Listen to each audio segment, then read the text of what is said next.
In the gate. And they're off. Professor's Pride and Smiling Lady, the first two out. Tiergarten asks for early speed in third, followed by Highlands, and Love Our Family is at the back early on. The pace appears solid. It is Professor's Pride showing the way. Has it 3/4 of a length to Smiling Lady. Two more, Tiergarten, 3 wide in third. A gap of 4, Love Our Family takes fourth, and that leaves Highlands at the back of the field. They swing on to the backstretch behind Professor's Pride. Leading by a half length to Smiling Lady in second, and Tiergarten outside of that pair. 4 clear of Love Our Family, and another 4 back to Highlands. They're coming to the half-mile pole. Professor's Pride, Smiling Lady going at it up top. 2 more lengths to Tiergarten third. Love Our Family getting a bit closer at the rail in fourth. 3 lengths off the lead, and now 8 or 9 back to Highlands, who's wide and last. Heading to the 3/8 pole, and Smiling Lady goes on. Tiergarten moves clearly into second. Professor's Pride dropping out of it. Love Our Family in third, 2.5 off the top pair. It's Smiling Lady at the quarter pole by a head. Tiergarten, Love Our Family within a length, 3 deep. Quarter pole, Tiergarten's in front, very wide at the top of the stretch. Love Our Family moves into second, and Smiling Lady's in third. They're in the final furlong. It's Tiergarten and Love Our Family. Love Our Family up to take the lead with a 16th of a mile to go, and puts away Tiergarten. It will be Love Our Family and Giovanni Franco, prompt favorite in the opener. Tiergarten second best, Smiling Lady third.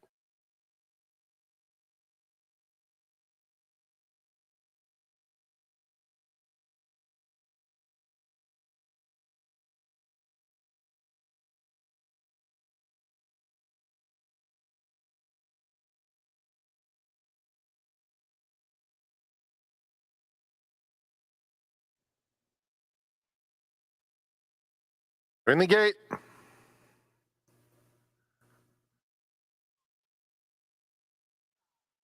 And they're off. Uncle Chili bounced out alertly. Excessive Thievery and Papa Loves Vegas. Papa Loves Vegas now takes a narrow lead. Then Bo's Buddy and Proud Racer was off slowly and is now angled to the outside. And Bo's Buddy is losing ground with every jump. Down the backstretch, Papa Loves Vegas just in front. Uncle Chili a neck back second. 3 more to Excessive Thievery.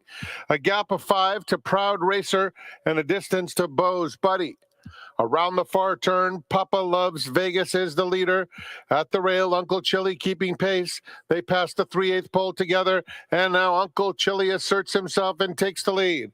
5 lengths back to Proud Racer, trying to make some ground third, and then Excessive Thievery. Uncle Chili puts away Papa Loves Vegas at the top of the stretch. Proud Racer running on willingly in the center of the racetrack as they come toward the 8th pole. Uncle Chili 4-length lead. Proud Racer clearly second. And then it's Papa Loves Vegas in third. They pass the 16th pole, and it's Uncle Chili by 4. And Uncle Chili will take care of business here as a heavy favorite. Uncle Chili by 4 lengths.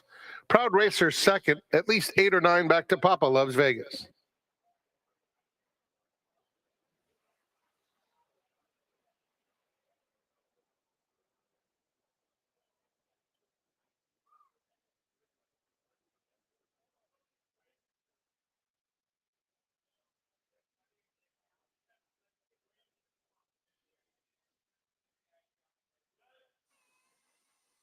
And they're off.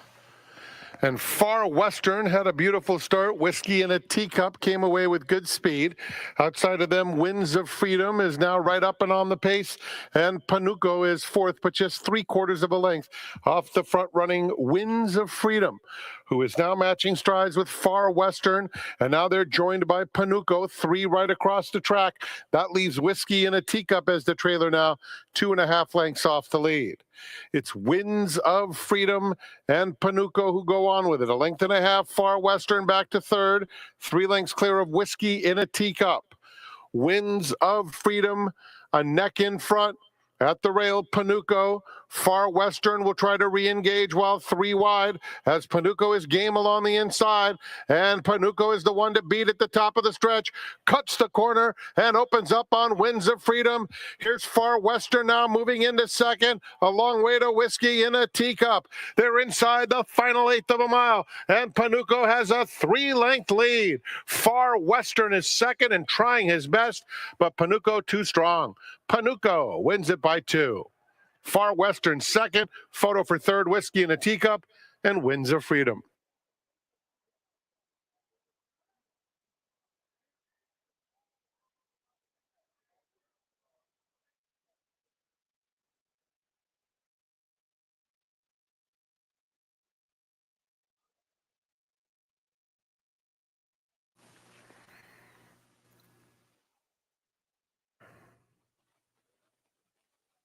They're in the gate. And they're off. Dancing Flyer is the quickest out of the gate. Have Patience moves through along the inside. The two favorites are 1-2, with C Strand a length back in third. Then it's Della Terra fourth and 3 lengths off the lead in a gap of a half dozen or so to Broke the Code. They come to the half-mile pole, and it's Dancing Flyer just in front. Have Patience on the inside, ahead away second. It's 3 more to C Strand in third. Della Terra moves over toward the inside fourth, 4 lengths off Dancing Flyer, who's trying to sneak away past the 3/8 pole. Dancing Flyer now puts 3/4 of a length on Have Patience, who's hard-ridden in second. Della Terra running on willingly on the outside of them. Then C Strand a distant fourth. They pass the quarter pole and turn for home. Dancing Flyers in front, a length and a half.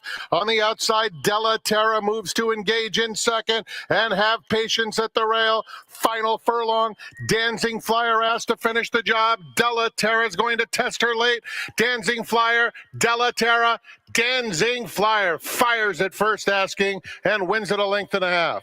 Della Terra second. Have Patience a distant third.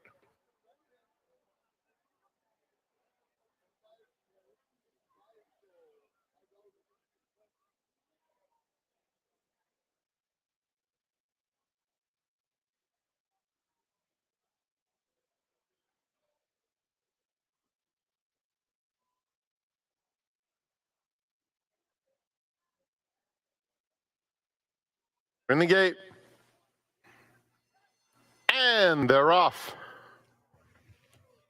Seaver Way, quick enough, but Ermelinda's Fancy is faster and takes the lead. Careful Colin comes away in third, followed by Boston Burglar, 3 off the pace in fourth. Fast Service on the far outside, 4 lengths in front of Cangrejo. El Goloso is next, and slow starting Bruiser is far, far behind. It's Ermelinda's Fancy past the half-mile pole, leading by a length. At the rail, Careful Colin is in second.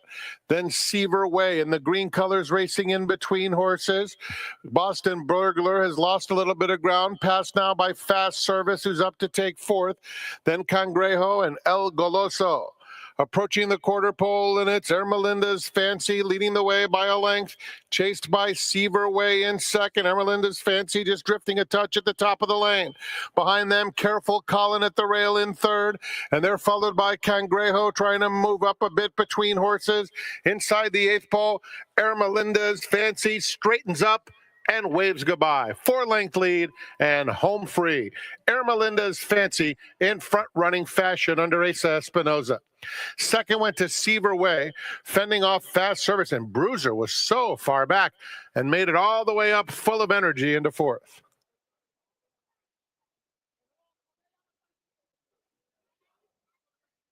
This time in 23 minutes, the late pick 4 starts with the upcoming 6th.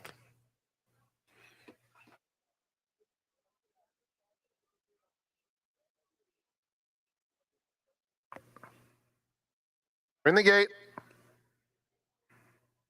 And they're off. Smarty Nose had an awkward start. It's a fast one for Almost Snow. And here's Mobytown, sent hard through along the inside. Mobytown is quickest and takes the lead from Southern Slang now second. And then it's Wrestler, 2 off the pace in third. Almost Snow now 4 lengths off them in fourth. 2 clear of Coulthard. Perfect D is next, and 4 more to Smarty Nose. They're heading to the 3/8 pole behind the favorite Mobytown, blazing the way with a 3-length advantage. Southern Slang is asked to get after this leader as Wrestler improves, moves up, takes second, and outside of them, Almost Snow, who broke well, has sat patiently and is now making his move after Mobytown at the top of the stretch, 4 clear of Perfect D. Mobytown the leader. Almost Snow, though, is coming with a solid kick to challenge at the 8th pole. Almost Snow and Mobytown head and head coming to the 16th pole. Mobytown, Almost Snow, Mobytown, head and head. Mobytown not surrendering. Almost Snow on the outside. Here's the line. Photo finish. How close was that? Either Almost Snow or Mobytown. It's extremely close between those two. In the meantime, Smarty Nose appeared from out of nowhere to be in a battle for third with Perfect D.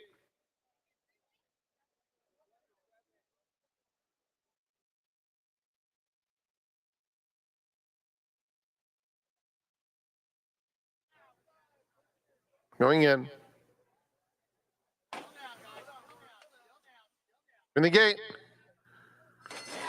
And they're off. Tiz's Harbor rockets out of there. Doris Avenue along the inside. These two hook up right away. With Nala Escape Plan, Last Call, Vron in the mix too. At the rail, El Maga second to last, and Swift Stefan is at the back of the field. 7 lengths off Doris Avenue, who leads by a half length to Last Call, Vron. Perfect trip for Tiz's Harbor, 3 deep third. At the rail, El Maga fourth. Nala is pushed along. Now Swift Stefan is passing horses all the way up to 5th, about to take 4th past the 3/8 pole. Escape Plan trails. Midway on the far turn, Doris Avenue trying to cling to a very narrow lead at the top of the stretch. Alongside is Last Call, Vron. Then Tiz's Harbor, 3 deep. Swift Stefan, orange colors widest of all. They're at the top of the lane, and El Maga clinging to a narrow lead now. On the outside, Tiz's Harbor moves into second. Here's Nala finishing with some nice interest. Here's Nala coming fast on the outside. It's El Maga, Nala. These are the two. On the inside, El Maga, Nala surging. Here's the line. Nala gets up. Another for Asa Espinoza. El Maga's second. Tiz's Harbor third.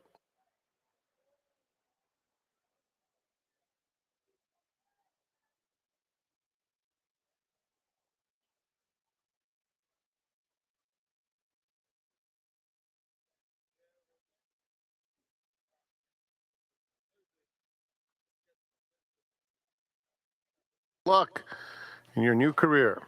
They're in the gate.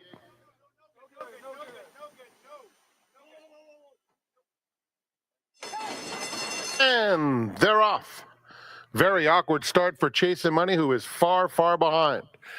A quick one for Dedois, chased by Cajun Brother. These two hook up, but Dedois intent on getting to the front. 4 lengths back to Wind Ribbon, now 6 back in third.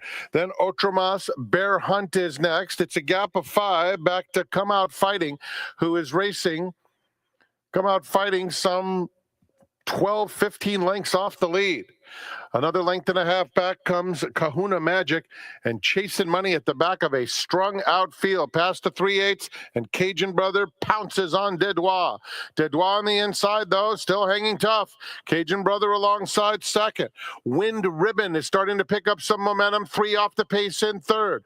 They're followed by Otromas, Chasing Money getting underway, while widest of all, inside of him comes Bear Hunt. They're in the final furlong, and it's Cajun Brother the leader. But here comes Wind Ribbon. Wind Ribbon is coming fiercely on the outside now, and Wind Ribbon has collared Cajun Brother close to home and will pull away under Juan Hernandez to score decisively.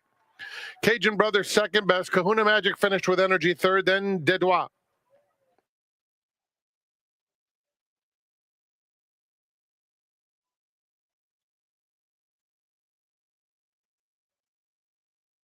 Mouth-watering chili recipes in SoCal. That's tomorrow, Saturday. Plus, all the chili sales go to benefit the Foothill Unity Center. In the gate. And they're off. Very nice start for Maximum Gold, who will vie for the early lead with plenty of company in the opening furlong. Sunset Beauty is on the extreme outside, and down on the inside, here comes Happy Sue. So it's Happy Sue and Gray Market who are now stride for stride. In between those two, Maximum Gold is in third, and they're followed by No Bad Beats, well spotted fourth, 3 lengths off the lead. Then comes Shore Lodge, Don't Tell Our Wives is next, 4 clear of Sunset Beauty. Then at the back of the field are Joyful Mischief, and Alahiz is another 15 behind the second to last runner. 3 furlongs out, and it's Happy Sue in front. No Bad Beats, hard-ridden, trying to close the gap on this front-running Happy Sue, who will take them to the quarter pole with the lead. At the rail, Shore Lodge is in third. They're followed by Maximum Gold fourth, racing 3 clear of Don't Tell Our Wives and Sunset Beauty. They are at the top of the stretch. Happy Sue drifting out, confronted and passed by No Bad Beats. And behind them, Maximum Gold is running a big race in third. Down at the rail, Shore Lodge. Inside the 8th pole, No Bad Beats opens up 3. Maximum Gold trying to get into second outside Happy Sue. It's No Bad Beats. No Bad Beats at odds on wins it. Maximum Gold got up to complete the exacta. Then it was Happy Sue and the battle for fourth between Joyful Mischief, who finished with interest, and Sunset Beauty. Journey.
Hi, everybody, and a happy Saturday to each and every one of you. You decided to join us for an excellent 10-race card, and as you just saw, the storm clouds, I should say, have moved out of Southern California. As you can see, the main track is fast. We will stay on the turf course today. All races remain on the turf, and the turf course will start out listed as good. Our seminar guest today, she won the 2021 Eclipse Award as the apprentice jockey. She also is part of the San Diego broadcast team as an analyst and a commentator. Her name, Jessica Pyfer. Jessica, happy Saturday. Welcome to the seminar. Happy Saturday. Thank you. It's great to have you here. You look marvelous as always. Thank you. It's fun to do this with you. But you've been a lot busier than I've been this morning. You already were up working horses. What horses did you work?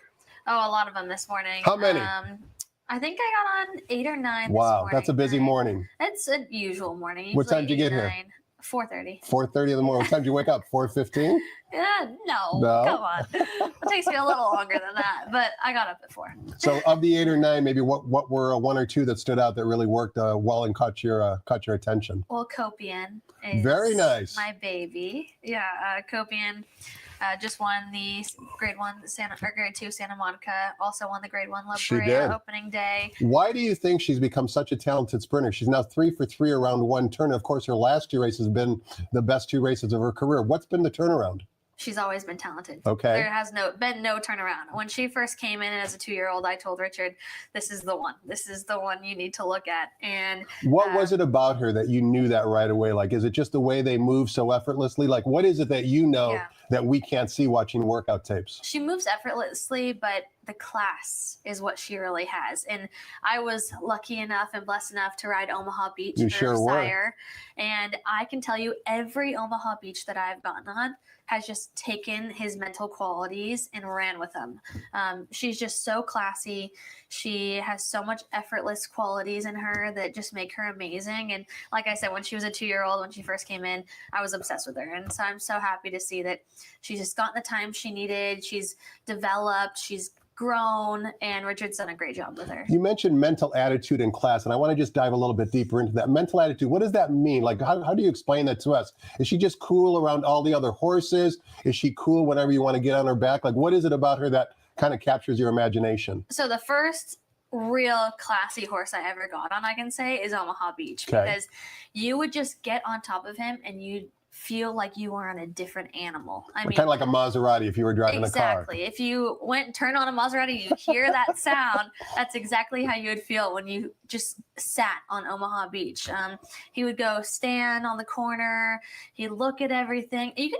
You kind of sense when you know a horse is smart when you are on them. They kind of take everything in. Exactly. And that's exactly what she does. We go out and stand on the corner for about 5-10 minutes every day. She takes everything in. She walks nicely to the track. Did she actually have a published work today, or was it a gallop? Or no, she just went to the training track and jogged one today. But she's just been phenomenal. After that race, it was like nothing came. They ran in 1:21. It was a good time. Racehorse time. Yeah, and she the next day in her stall was kicking when Richard was checking her legs. She's messing around, so took nothing out of her. And I'm super excited to see where the road goes. You get a big smile as you're describing her, and obviously you work a lot of horses every morning. Do you miss riding? You know, in the afternoons. You know, sometimes when I see a race that maybe reminds me of a race that I rode, or just seeing people in the winner's circle. That was always the best part of the job. It always is. But eventually I have to say no, because, you know, this is such a great job that I've been gifted. I love talk. If I wasn't on the racetrack, I don't know what I'd be doing. So now I would be coming to the races and not be getting paid, and I am getting paid to do what I love. You miss writing a small part, but you took the words out of my mouth. You love what you do, because even on your Twitter bio, all you want to do is talk about horses. That's really all you want to do. I mean, it sounds oversimplified, but you just enjoy talking about horses. Riding and talking about horses. That's all I want to do. Your dad has 7 horses on today's card, so we want to win some money. Did you work any of your dad? By the way, your dad is Phil D'Amato. Did you work any of your dad's horses this morning? We didn't work any, but like I said, I galloped quite a few. One of the fillies that's in today, Upcharge, I believe it's the 3rd race. Got on her this morning, galloped her one time around the training track we weren't able to train yesterday because of the rain and some issues with the training track tunnel. So they were all feeling good this morning. There were a lot of workers, there were a lot of gallopers, yes, a lot of activity on both tracks. Exactly. And then Ironman Cal, who ran second. Little Red Feather. Yeah, second in the juvenile turf this year. He's just come back. He's one of my babies. So took him out to jog on the main track as well. So some good horses coming back. Your dad has a string at Los Alamitos. Do you ever go over to Los Alamitos in the morning and work some horses? I don't. I can't leave this place. The Great Race Place? It's in your blood? It is. I go over there when we run at Los Al and go see all the horses and go through the barns. But no, not in the mornings. Does your dad have, I don't even know the number, does he have like 30 or 40 over there? I don't know what the limit is, or do you even know how many horses he has over at Los Al? Double that. Okay, great. He has great, a lot. Great. A lot. A lot of the turf runners is no, what I've noticed. More so a lot of the horses coming off layoffs or horses that need a little bit more jogging than galloping, or horses that just like the quieter atmosphere. Sure. Some of the horses who are mentally a little bit hyper or wild, they tend to like Los Al. It's a little bit quieter. More tranquil. And the surface is obviously different as well. We see both with Bob Baffert and your dad. They might get ready over at Los Alamitos, but to really sharpen them up and get them used to this tiring main track, they bring them over here for their last couple of works. Yeah, recently he started bringing them over for about 2 works and before he runs them. So now you woke up at 4:30 this morning, but a couple of weeks ago when Flavian was at the Eclipse Award in South Florida, you were actually babysitting his 2 children. Did they keep you up all night and then you had to go to work at 4:30, or how did that work out? Are they brats? Are they well behaved? Like, what were they like? No, they're amazing kids. Well, of course there are. They're Flavian's kids. Yeah. Him and his wife, right? They're amazing. Manu is my maid of honor in my wedding. Flavian is a groomsman. Nice. Ricky's in our wedding, and the kids are both flower girls and ring bearers. How old are Flavian's children? They're 6 and 3. Now you mentioned your wedding. Of course, you're wearing a big rock on your finger right now. When is the wedding? 2 months today. Are you nervous? 2 months away. No, I'm stressed. I've dreamed of having my wedding for my entire life, and now I'm like, can I take that back? It is so much work, and me and my mom are doing most of it ourselves. It's just a little bit cheaper. Just a lot of bit pressure. I mean, like just when you say you're nervous and stressed. No, organizing everything, organizing all the vendors, trying to cut costs in every way we can. It's been a lot. Plus, basically having 3 jobs. So that's definitely another job. As if our seminar guest wasn't busy enough, we're going to find out who Jessica Pyfer likes on today's 10-race card. But before we do any of that, let's toss the microphone over to track announcer Frank Miramati and get the early changes, which are minimal on today's card here at the Great Race Place.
Good morning, ladies and gentlemen, and welcome to Santa Anita Park, the Great Race Place, where the track is fast and the turf course rated as good.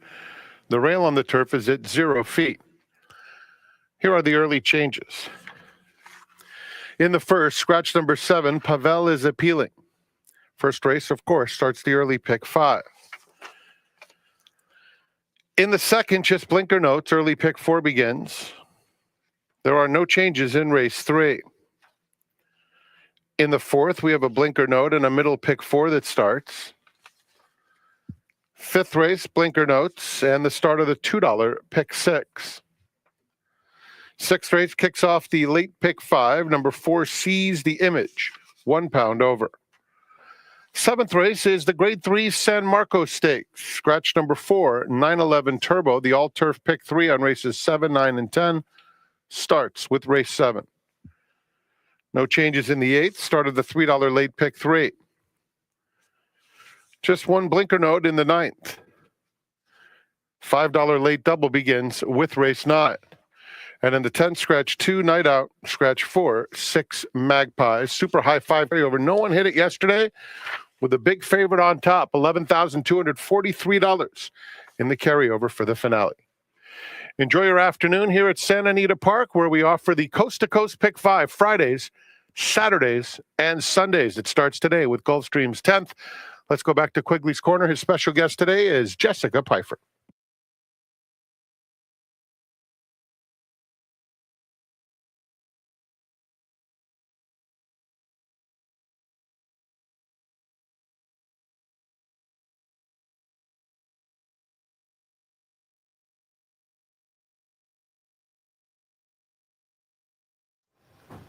Welcome back. We're talking horse with Jessica Pyfer. She's the 2021 Eclipse Award winner as the leading apprentice jockey. As you well know, she's also part of the Santa Anita broadcast team. It's our pleasure to have her as our seminar guest today. Jessica, before we take a look at today's 10-race card, a question for you. I'm sure you handicapped as a jockey, and now, of course, you have to handicap as a commentator and an analyst. Yeah. Do you think you've improved your handicapping as a result of being part of the broadcast team? Did you learn from others? And maybe what were some of those things that you learned? Oh, 100%.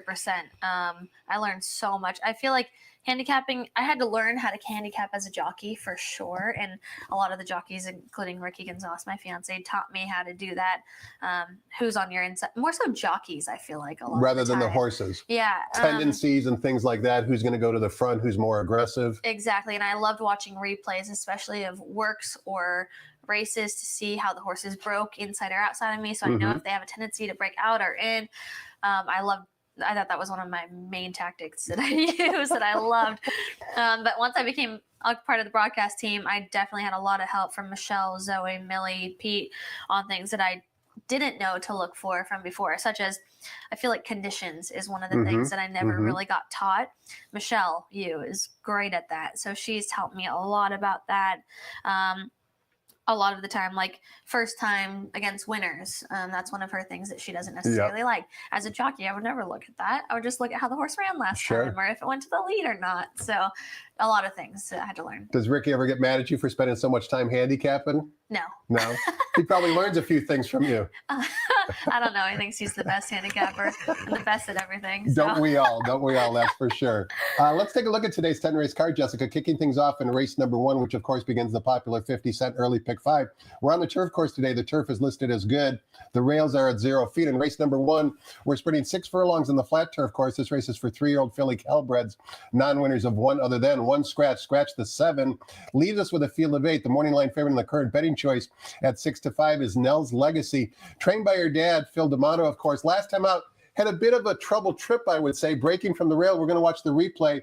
You're going to talk over it. As they break from the gate and we watch the replay, Jessica, why did you want to show this replay and what did you want to talk about? More so because the groom of this filly was so mad at Flavian Pratt in this replay.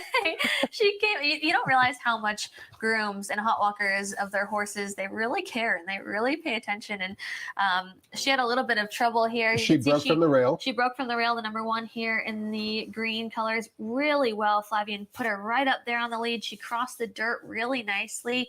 And then it just seems like he kind of takes her back a little bit. Then she ends up last. You can see her last on the rail as well here. As they turn for home. And then he starts getting her going again. I don't know what happened, but she kind of lost focus, right? Well, it almost seemed like, I love Flavian. He's a groomsman at our wedding, but almost seemed like he fell asleep a little bit. Oh, come on now. He's an Eclipse Award winner too. Don't be too hard on him. I love him, but it just kind of seemed like he fell asleep a little bit. And then here she comes with a really nice run. And I mean, the winner, no disgrace to the winner that day. She ran awesome, but I thought she broke. Nell's Legacy broke in front. I don't know why. She dropped back all to of a the back sudden of the she field. dropped to the back of the field. I feel like Frankie Dettori is going to stay aggressive with her today, so I definitely used her on top looking at that replay and with the new jockey today. You also like a runner that came out of that race that was basically in the photo with Nell's Legacy that we just watched. Yeah. Number 5, Pressed Your Luck. What'd you like about her? She had some trouble, whereas Nell's Legacy, I thought she didn't really have trouble. She just kind of fell out of the race. I felt like Press Your Luck did have trouble that day when she got bumped early. She kind of was all over the place on the backside if we watch that replay again.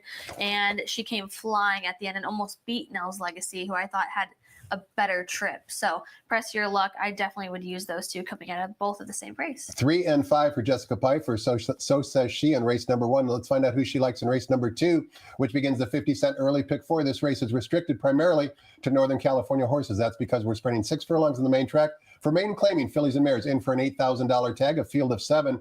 Number 4, Hakia from the Jackie Navarro barn is the 5-2 Maury Lane favorite. These races are always tough for, I think, most handicappers to handicap because we're not used to most of these horses. We haven't seen them on a regular basis in Southern California. Do you have any secrets that you apply to these type of races? It's been really hard for me too. Me and Millie were actually talking about it yesterday, and we love to see that they've had a race on the track. So I think as we go, it'll get a little bit easier because we'll see more of those horses and how they race previously down here at Santa Anita, how they take to the track. So I think once we see them, running well on the Santa Anita main track, those are horses that I'm going to use in the future. I've also, when I'm at the gate, I try to write as many notes down in my formulator. Give us some idea of what the notes are that you kind of take, If they come out hot, if they're bad in the gate, how they get warmed up, if they get warmed up solo with the jockey. Those are kind of the things that I write down to familiarize myself with the horse the next time it comes around. And formulator is great, isn't it? It's amazing because next time the horse runs, your notes automatically pop up. Exactly. Your younger generation, you're spoiled with all this technology. In the old days, we had to keep. Look at me, old school paper. I mean, I had reams and reams of paper with all those notes. But formulator, all kidding aside, is a tremendous tool. All kidding aside, who do you like in race 2 and why? I like the 4 Hakia. I just thought, has had some really consistent runs there, has not raced down here at Santa Anita, but those Pleasanton races have been good enough, I think, to win here. I also used the 1 Parlay Bay. I asked Steve Sherman yesterday what he thought of this first-time starter, and he said definitely don't leave her out. So I had to put her in there second. He's also 21% with his first-time starter, as Steve Sherman is. So I thought that was a great statistic as well. Race number 3 might just be a field of 6, but I thought it was a competitive field of 6, and it's an allowance optional claiming race, non-winners of 2 other than on the turf course, coming down the hillside turf course. Number 2, Dandy Man Shines, coming off a brief layoff for trainer Jeff Knowles, is the 2-1 Moya Line favorite. Before we get your thoughts on the race, Jessica, we wanted to watch, or you wanted to show, a workout for number 4, Covey, a very rare and talented son of Frankel. We don't see many of these. This is a solo work back on February 1st over the main track. Juan Hernandez, I believe, was in the saddle this morning. Why'd you want to show this workout? I just thought this was a really, really good work. Obviously came to the United States, did not have a good first time here race. So I really wanted to see that this horse has come back after that race that he lost by 18 lengths and has come back to work well. And I think Juan Hernandez is just holding this horse as hard as he can in the irons. Horse is dragging him around there and doing it really nice and easily. So, he could have just had that first time in the U.S. bump, per se, and he's coming back really well, like coming through the wire, just really nice and easy with Juan Hernandez in the irons. And I thought this horse should rebound and make a better run. And the time really doesn't matter, as you mentioned, because he's doing it so easily. And that Turfway Park performance obviously was over the synthetic surface. You can see in his running lines overseas that he actually was a talented sprinter on the turf course. Hopefully he'll regain that form today. Did you put Covey on top in race 3? I did not, actually. You're like the old hard-knocking runner from the Mark Glatt barn. Yeah, what makes Sammy run? And this is only because I think Mark Glatt knows this horse so well. He got claimed away from him, then he claimed him back just because this horse doesn't run good with anybody else. Mark knows this horse so well. When I was working for Mark Glatt, I got on this horse a few times, and he's a fun, silly horse, and I think Mark just knows kind of his quirks, and he loves to jog him a lot. I think he runs better fresh like that. And so just because Mark Glatt has this horse back, I had to put him on top. I just think he runs so well for him, and he knows what to do with him between races. It's interesting, Jessica. What makes Sammy run has 7 career wins. 6 of them occurred right here on the St. Anita Turf Course, which leads to my question. Do you think there are horses for courses? In other words, when you were riding, say we went down to Delmar and all of a sudden the horses started to blossom and you look in the form and the horse previously ran well at Delmar. Do you believe in the horse for course theory? I do. I think some horses get down to Delmar and they feel the ocean breeze, and kind of like human beings. They're so much happier. But also, I think sprinting wise on the turf, we have such an advantage here at Santa Anita Park to have the 6.5 on the flat turf course. Correct. Because, I mean, you get some horses that can't do a mile, but they can't do a 5. Correct. And so it makes such a big difference to have those middle distances for them. And some horses it's really a distance thing. Correct. Race number 4 begins the 50-cent middle pick 4 in a 10-race card. Santa Anita does offer a 50-cent middle pick 4, which I mentioned begins in race number 4, and we kick things off sprinting 5.5 furlongs on the main track for fillies and mares, non-winners of 2 races lifetime, in for a $5,000 tag.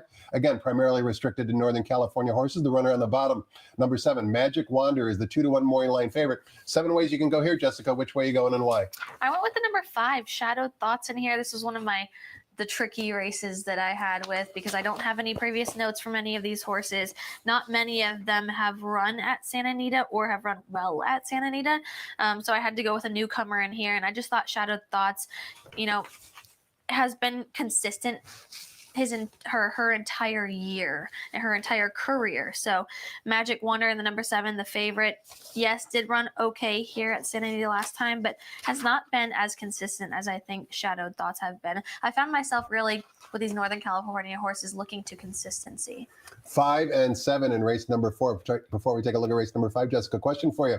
You won the karaoke contest down at Delmar a few years ago with Emily Ellingwood. Have you carried on? You mean the past few years? Okay, repeat winner. I didn't even realize that. Yeah, me and Emily had 3 years. 3-peat. Again, yeah. Kansas City Chiefs have nothing on you. They're going for a 3-peat tomorrow in the Super Bowl. They're a lot more talented than me and Emily. But you guys are fairly talented. My question was going to be, do you sing karaoke a lot, personally, when you go out at night? Not in front of a big crowd Well, you did it in front of a big crowd at Belly Up. Yeah, but I do like to have fun, and I'm really good at memorizing Are you into music? I do, yeah. I don't sing. Mm-hmm. I'm a horrible singer. Theoretically. You guys all know that probably by now, by seeing us for 3 years. There was an interview of a jockey before the last race a week or so ago. Yes, exactly. Yeah. His voice was breathtaking. Yeah, Adrian is a really good singer. He's got talent. Race number 5 begins the $2 pick 6. We kick things off in the $2 pick 6, going 1 mile on the turf course.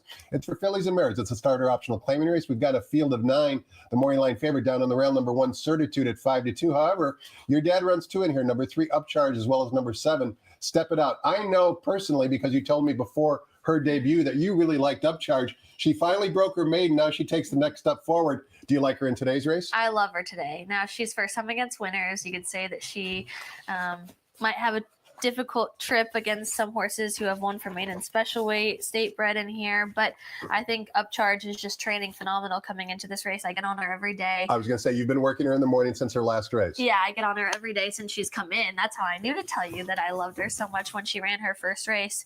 But she just kind of fell out of form and, wasn't being as happy in the mornings as she was when she first came to us. And it looks like just reading the form, reading between the lines, your dad was trying to figure out what her best distance was. Exactly. And we didn't know if she wanted to sprint. I kind of thought she wanted to sprint, and then he stretched her out back long. But I'll tell you what made the difference last time. The jockey. Ricky gave him some inside info. Ricky Gonzalez, he rode her phenomenal last time. I wanted to show the replay just because I wanted to pride him a little bit. He doesn't need any more, but he obviously listened to me that day, listened to my instructions, and he rode her perfect. He put her on the rail, saved ground, put her close to the pace, which I thought she was going to break sharper that day. She was coming into the race a little bit sharper, and she's honestly coming into this race today just as well as she was her last race. And let's give credit to Ricky's agent, Brandon O'Brien, because Ricky obviously has been getting a lot of mounts this meet. Historically, in the past, he didn't have anywhere close to 51 rides at this point of the Santa Anita meet. Yeah. Brandon actually was your jockey when you had the Eclipse Award winning season. He's an aggressive young agent, and of course he has the lineage because his dad obviously is a Hall of Fame type of jockey agent. He is. He works hard. He's one of our best friends as well. We love Brandon. Is he part of the wedding, by the way? You better be part of the wedding. He's not. He'll be there. But oh, man, now you hurt his feelings. You rattled off all those names of people who were part of the wedding party. If I were allowed to have a groomsman, he would be my groomsman. Okay, all right. We'll blame I'd have girls. I don't think we saw the graphic there for race 5. Is Upcharge your top selection in the race? She is my top selection. And then who you think is your biggest competition? I thought the number 6 Karuraru. Sounds about right for Jonathan Thomas. For Jonathan Thomas is my second choice in here. Broke her maiden for maiden special weight at Indiana. Ran really good that day. Came back first time against winners here at Santa Anita. Didn't run so good. That was a tough race that day. Moment's Pleasure, I think, is a really nice filly. And the reason I didn't use the favorite in my top two, I actually have her third, is just because I think mentally she gets in the way of herself. She's a little bit of a hot chestnut filly. She tends to rear in the gate sometimes. She's just a little bit mentally unwinded. And I think going a mile from those sprint races, she's going to get a little bit too rank on the front end. So I'm just worried about her stretching out. Race number 6 begins the 50-cent late pick 5. We're sprinting 6 furlongs in the main track for fillies and mares. It's a restricted starter optional claiming race, primarily restricted to those horses based up in Northern California. Field of 7. Number 5, Lady Sermon from the Dean Pedersen barn is the 2-1 morning line favorite. Dean Pedersen and Tim McCann have been winning these races in bunches. No surprise, he's the morning line favorite here. Thumbs up or thumbs down on the favorite, Jessica? Thumbs up. I mean, you cannot leave Dean Pedersen horses out of your ticket right now. I believe he's 55%. But he's an excellent horseman. This comes as no surprise. No, he is. He's an excellent horseman. He doesn't have much, but he does really well with what he has. He's out here every day in the mornings watching his horses go to the track, and he's a cool guy as well. So I love Dean Pedersen. I used this horse on top. Also ran really well last time, and I thought could go further that day. This race, I had a really easy time finding the winner, but a really hard time finding the horses to use underneath. But you settled on number 2, Harney Lane. I settled on the number 2, Harney Lane. I like that Frank Alvarado sticks with this horse where he could have gone to the 1. He's ridden the 1 way more times than he's ridden Harney Lane, but he chooses to stick with this horse, and Isidro Tamayo can get a winner in as well. He sure can. Race number 7 is our feature race on today's card. Is the Grade 3 San Marco Stakes, going the classic distance of 1.25 miles on the turf course. It's also begins the 50-cent late pick 4, as well as the $3 all-turf pick 3 with a reduced 15% takeout. One scratch out of race number 7, scratch the 4, 911 Turbo. Still leaves us with a field of 7, the morning line favorite, fresh off his victory in the Hollywood Turf Cup, number 6, Truly Quality at 8-5 on the morning line.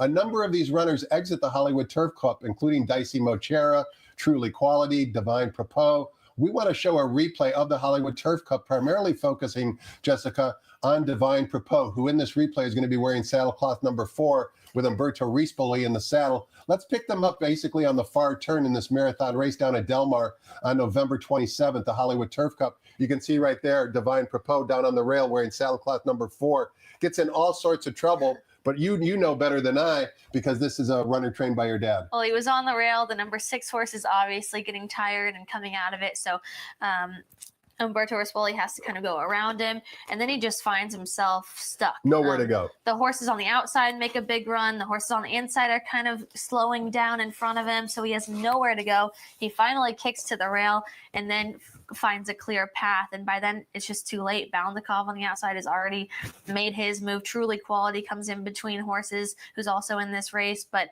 as you wanted to point out, the gallop out is really what makes this horse really valuable today. And we're going to see that right now on the rail with Divine Propos and the gallop out. And it just leads me to believe that if he had a clean trip, Jessica, he would have been right there. And make no mistake, Truly Quality and Balnikov are 2 very talented graded stakes winners. Mm-hmm. I think Divine Propos is going to have a chance today at a morning line of 3-1. That's my opinion. Did you put him on top as well? I did not. I put him underneath just because I think Truly Quality can kind of make a trip from anywhere. And I think that was a really impressive race down at the Hollywood Turf Cup. He's also won 4 of his last 6 races. He's just on a winning streak, and the one that he didn't win, he ran second by a neck and third by 3/4. So I think he's going to be super difficult in this race today. However, I do think that traffic and that trouble really showed that Divine Propos had a trip that day and can come into this race even better. Let's take a look at Truly Quality's past performance running lines for a minute, Jessica, because you bring up a very good point. You talked about how consistent he is, but if you look in terms of his consistency, it coincides with the addition of blinkers back on February 3rd last year. Ever since they added blinkers to this horse, he's really kind of turned into a different horse. When you're galloping or working horses in the morning, can you kind of give an indication to the trainer, hey, maybe this horse either needs blinkers on or blinkers off? And if you can, what are some tendencies that you maybe can identify? Yeah, some tendencies are they want to look around. They kind of get scared of other horses coming by them. That's when I usually refer to maybe we should put a little bit of a blinker on them. It usually just helps them stay a little bit more focused and to the task that they're supposed to do. Also, working them, I feel like it's more so if like they get a little bit scared of horses coming to their inside or outside. It just kind of blocks out a little bit of that intimidation that they're feeling from that other horse. And then it's your job, if the blinkers are added for one of the morning workouts, to see if they really work, right? You can see a change in their attitude. Maybe they were scared of horses, and now suddenly with the blinkers, that kind of shields them from that intimidation. Exactly. Let's take a look at race number 8, Jessica. Begins a very new and popular wager. The $3 late pick 3, once again with a reduced 15% takeout. And we kick off this wager in race number 8, sprinting 6 furlongs on the main track. For fillies and mares, allowance optional claiming types, non-winners of one other than. A field of 7, the heavy favorite coming off an August layoff of last year is number 7, Seismic Beauty at 4-5 on the morning line. Before we get your thoughts on the race, let's take a look at one of the workouts for Seismic Beauty. This would have been on January 31st. Now, although it appears right now that she's going to be working solo, she actually picks up a workmate from the John Sadler barn. You can see the tail of that workmate. It's a runner by the name of AZ Wildcat. The first thing that popped off the screen when I watched this replay on xbtv.com, Jessica, was just how healthy the horse looks. Yeah. I mean, he's so dappled out. It's basically like kind of blinding in terms of just how healthy he looks. And you can see the exercise rider is not necessarily trying to get by this horse. He takes him to an outside path. It takes her to an outside path. And she still kind of has a good late kick. She never loses that determination to try and get by AZ Wildcat, although in my opinion, that was not the objective of the workout. Exactly. I wrote down when I watched this work, it was a maintenance work. I don't think Bob wanted anything flashy here. He kind of just wanted to get her into the race and leave enough for the race. So I did use her on top. I like this work as well. The only thing that I didn't really like is she is coming off a layoff. Her workouts have not been consistent as I would like to see them. It looks like she was working really good and up to a race, going 5 furlongs in August, and then had to take another little break, come back in September, and then took another little break and came back at the end of December. So her workouts just aren't as consistent as I would want them to be. However, I think she might and probably will be the most talented in the race. She could be 2 for 2 because she lost her debut by a neck to One More Filly. You know all about One More Filly. One Magic Filly. One Magic Filly. Yeah. One Magic Filly obviously wound up running in the Breeders' Cup Juvenile Fillies race. She's a very, very talented filly. Yeah, she is. She's having a little bit of time off right now. We all need time off. Yeah, running in the fields, but she'll be back soon. That's great. So you like Seismic Beauty on top. Did you have a second selection in the race? I'm sure you did. I did. I used Happy because aren't we all happy today? We are happy. Steve Sherman has this horse in here, and she's undefeated, and it seems like they have high hopes for her. They ran her in a restricted race last time here on January 17th. Now they open her up to being horses like Bob Baffert horses that they're running against. So it just seems like Steve is very confident in her, and Francisco Duran keeps them out. Race number 9, we're coming back down the Hillside Turf Course for fillies and mares, allowance optional claiming types, non-winners of one other than. A good field of 10 here. Race 9 also begins the $5 late daily double with a reduced 15% takeout. Morning line favorite is down on the rail. Number 1, Soho, 5-2 on the morning line. Your dad runs 1 right next door. Number 2, Accelerina. Talk to us first about Accelerina. I did not use Accelerina in here just because she's a really touchy filly. She is a runoff, what we call a runoff, in the mornings as well as in the races. You can see that last race on January 5th. Stretch her out. Thought she would be a little bit nicer to Umberto than she was that day. It's just when you come out of the gate on her, you cannot move. She's scared. Would that be a fair assessment? I don't know if she's scared. Okay. She just likes to pull. Okay. She's a little bit more intimidating on herself than I think you got some sore arm muscles after you work her? I have never been on her because I would be going around that thing 15 times before I got her to stop. Trust me. Sure. But she is very tough. And Umberto, last time didn't move on her, and she had another horse kind of come up the inside. That was it. Yeah. That was the end of the story. So now we go over to Edwin Maldonado. He's kind of known as a speed jock, so we'll see if he can maybe harness her speed a little bit. Exactly. And they are shortening up. She is going down the hill, which will be better for her. But even so, I think down the hill, she might see that as a chance to just go even faster, and I'm just worried about her staying late. However, I will tell you that a lot of horses, once they get up to that hill, they kind of look around and they don't know where they're at, and sometimes it can work the opposite way. Sometimes they actually back off a little bit from the bridle because they're not used to they don't know where they're going. Right. Exactly. So it kind of balances them a little bit. So I'm hoping that's what it does to Accelerina. Now, we know you don't like Accelerina, but you do like number 5, Lamborghini from the Doug O'Neill barn. She's been very talented up to this point. She beat the boys one time earlier in her career. She comes off the win last time out. Why'd you like her on top? I just thought she's been consistent, even though she hasn't run down the hill. I thought that race last time on January 20th was really good. Now she is coming back a little bit faster than I like to see. But Doug O'Neill does this really well. He sure does. And you also like, of course, number 3, Speed Lane. Big price coming off the long layoff for trainer Vladimir Serin. This filly has had mare has had the most races down the hill. Vladimir Serin is also very good off the layoff. And like I said, she knows the hill. She's ran well down the hill, 4th by 2 lengths, 2nd by a half a length. When I look at down the hill races, I like to see who's ran down them and if they've ran well down them. And she definitely has. So I'm going to throw a little bit of a price underneath there. We close out our 10 race card in race number 10, offering $1 super high five wagering. And as you've seen throughout the seminar, we do have a carryover in the super high five. $11,000 is the carryover amount. And the race number 10 will be run at 1 mile of the turf course. $25,000 claimers, non-winners of 2 races lifetime. 2 scratches. Scratch the 2 and the 4 leaves us with a field of 9. Number 10 and Ready to Rumble is a 3-1 morning line favorite. Peter Miller had a win yesterday. You expect to see him in the winner's circle after race 10? I do. I use the 10 and Ready to Rumble on top. I just thought this horse has been, again, consistent, has run some really good races here at San Anita, gets into the right level today. The only thing that scares me is I have the 10 and the 9 underneath just because, again, they've been the most consistent. They have the best races out of all of them. I just have a feeling those are really bad posts for these horses. And I have a feeling that somebody that has a better post to the inside can completely steal this race. So I do like the 9 and the 10 on top, but this could be a price race for sure. You mentioned a good point, Jessica, that I want to follow up on. And of course, going a flat mile, that's a quick run into the clubhouse turn. How much strategy when you were riding do you and the trainer talk about the post position itself? And then based upon the conversation, what actually happens when the gates spring open? Sometimes the best laid plans go to waste. Just give us an insight into what some of those conversations were like. Exactly. I thought my dad, Phil D'Amato, was really good at these because even though he was the toughest on me, he always gives his jockeys a few different plans that could happen. So I'll give you plan A, plan B, plan C.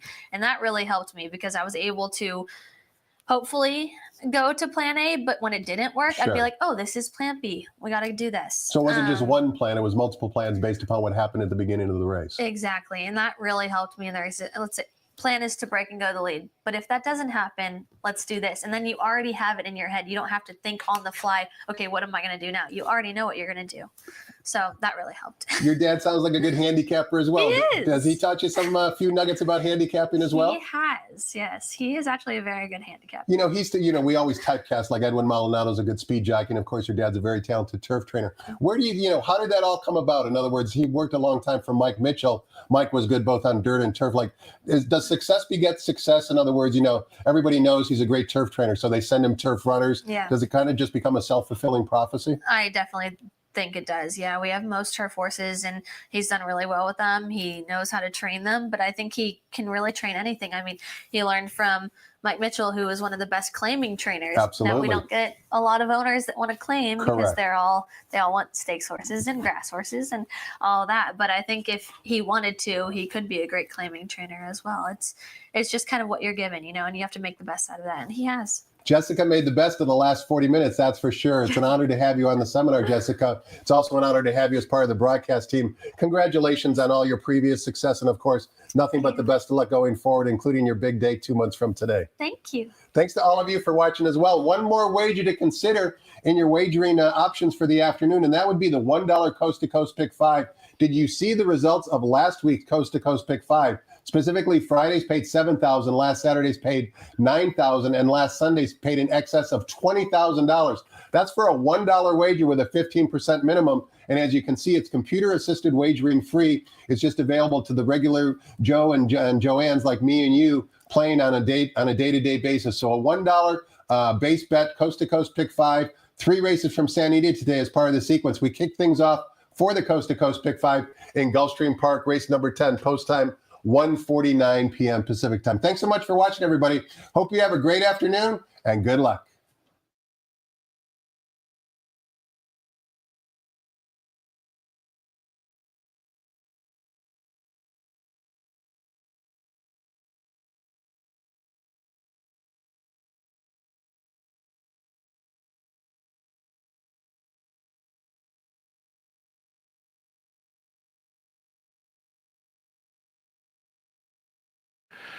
Ladies and gentlemen, please rise for our national anthem.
Good afternoon, ladies and gentlemen, and welcome to Santa Anita Park, the great race place where the track is fast and the turf is good. The track conditions are brought to you by John Deere. Here are the changes. In the first race, scratch number 7, Pavel is appealing. Early pick 5, as always, begins with the opener. In the second, we have blinker notes to start the early pick 4. And there are no changes in the third down the hill. Fourth race has a special middle pick 4 offered today. And in the fifth, we kick off the pick 6 on races 5 through 10. Couple of blinker notes. Sixth race begins the late pick 5. Number 4, Sees the Image, will carry 1 pound over. The seventh is the San Marcos Stakes, scratch 4, 911 Turbo. Late pick 4 begins with the 7th. In the 8th, there are no changes. Late pick 3 starts, $3 version. $5 late double with the 15% takeout starts with the 9th. Just the one blinker note. And in the 10th race, number 2, Night Out is scratched. Number 4, 6, Magpies scratched. There is a super high 5 with a carryover of $11,243. Enjoy your day at Santa Anita Park. Remember, we have early post tomorrow for the game we can't call by name. We'll just call it the big game. You know what it is. Drink specials in Soronas, $1,000 bingo, $3,000 special pick'em game. Enjoy the big game. You know the game. Right here tomorrow. If you're on Express Bet, beat the host. Yours truly today. I can promise I didn't pick too many long shots, so take your shot. On Express Bets, beat the host this afternoon. 26 minutes to post for the opener. We kick things off at 12:30.